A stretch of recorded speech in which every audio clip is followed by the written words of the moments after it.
right? I wouldn't want to be doing his work, right? Because what he's doing, if I did it, it would be in a lot of legal trouble. But you know, he's doing great work for me. He's been doing great work for me for a while.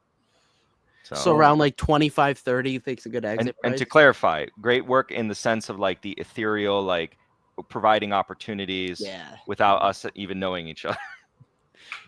Just him doing his thing. If you understand, this is why you can't borrow confidence. So what in effect his follower base is just borrowed confidence, and so they just listen to him, right? And so when he's saying something, they're acting upon it because it's just borrowed confidence. They don't actually know what's going on with the company, and they're not fundamentals based. I think a lot of those guys are technicals based, anyways. On top of that, but yeah, well, I don't want to. If you want to go on to Dave and other stocks, we can. Well, this is interesting. I'm a shareholder now. Before we move on from TSSI, I mean, this makes me think of that Fin2 or whatever you want to call him. He's on FinTwit.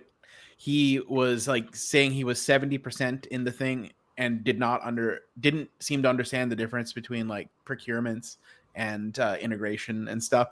And he's just freaking out over the revenue number and not looking at the segments at all. It's absolutely crazy that somebody could have that much of their money in something and like not understand very basic facts about it. Jeremy Lafarve promoted companies with negative gross margins.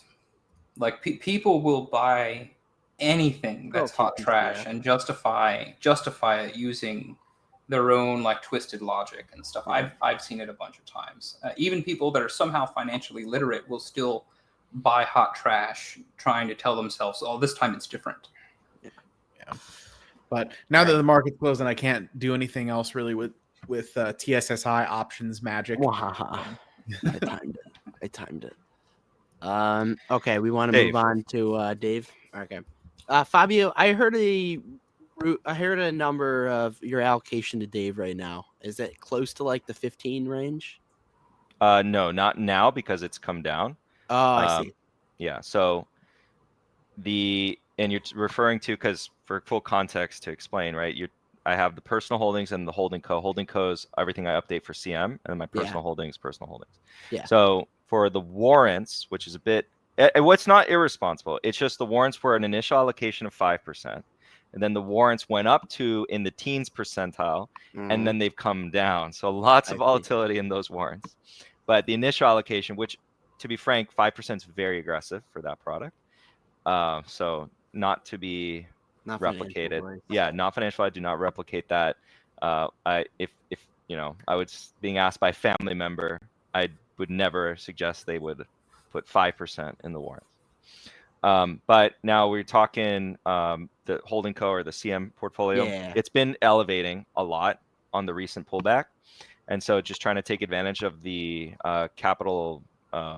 Let's say on the sides that I've had, and then just kind of deploying that.